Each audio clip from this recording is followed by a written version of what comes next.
flight on the International Space Station. The gentleman right behind me, Scott Kelly, he's going to be one of those guys, our American astronaut. And then accompanying him in this year-long flight is the Russian cosmonaut Mikhail Kornienko. But here we actually have a very special guest speaker about to talk to you guys here in a second. NASA astronaut Mike McCulley. He's a veteran of one space shuttle mission, and he has some experience in space flight. He's also a retired captain in the U.S. Navy. So he's going to talk a little bit about what it's like to fly in space, maybe answer a couple of questions, and then we'll get to maybe what's going on to the higher side. So ladies and gentlemen, please join me in giving a very warm welcome to NASA astronaut Mike McCulley. Woo!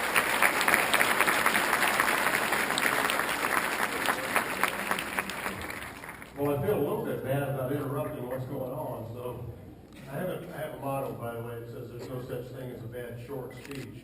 So, but I will add a little bit to it, and listening to Scott's very interesting. And I don't know whether they said it yet or not, but Scott's got an identical twin. They've both been astronauts. It's Mark Kelly. Mark Kelly's more famous, actually, for being married to Gabby Giffords, the congressman from Arizona who was shot a few years back, sadly. But they're identical. And they're both astronauts. They've both flown. So every test that Scott is going to undergo in the next year, Mark will undergo that same exact test on the ground. And there's some pretty significant differences in zero gravity, things that happen to your body that really are important, get more important as we look at more long-term duration flights, like going to Mars. You know, that's thought would be a couple of years. There's a company out there, by the way, that's got 100 finalists to go one way. People have signed up for that. There's actually a NASA guy from headquarters who's on their list. Not as a NASA guy, as a civilian flying one. So it's going to be really interesting because, for example, some of the things that occur, gravity has a lot to do with the moisture in your eye.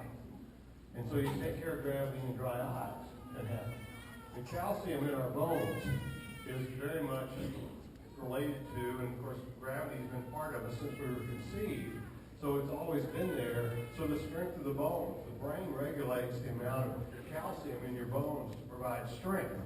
And you go to zero gravity and the brain says, hey, we can get rid of some of this calcium.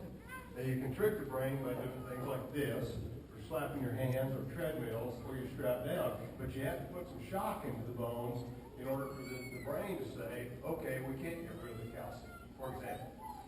Muscles atrophy because they're used, even if you're exercising, you're still using muscles in a different way.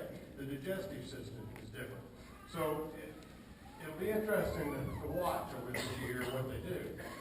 Now, as a data point, back many years ago, meaning I think in the 80s, a Russian named Valery Polyakov spent over 460 days in space on Space Station Mir, the original Russian Mir.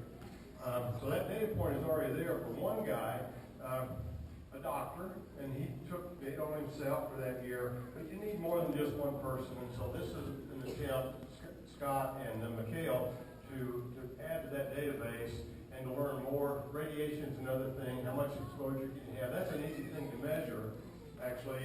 And there have been some space station astronauts and cosmonauts who've been exposed to more radiation than others and actually have been taken off of the can fly list because they've already reached their age-related maximum amount of radiation, particular flares and things like that.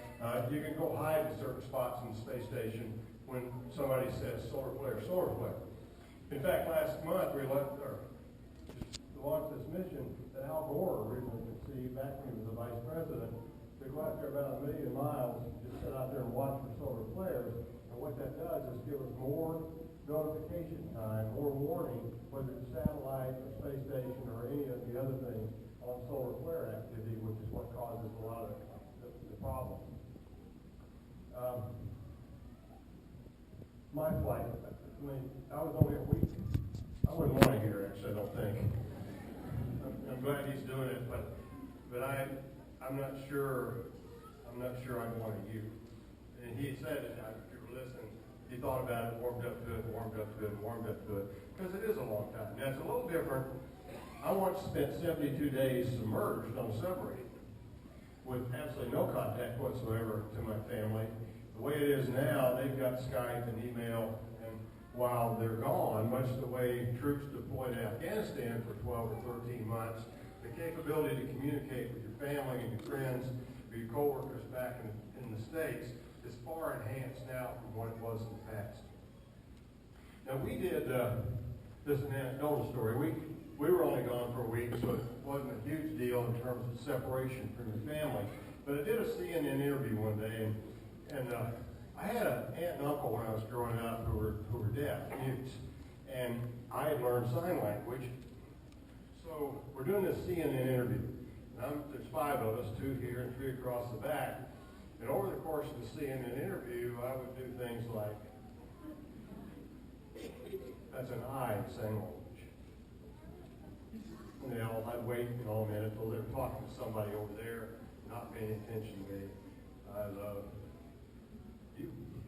And my wife missed it.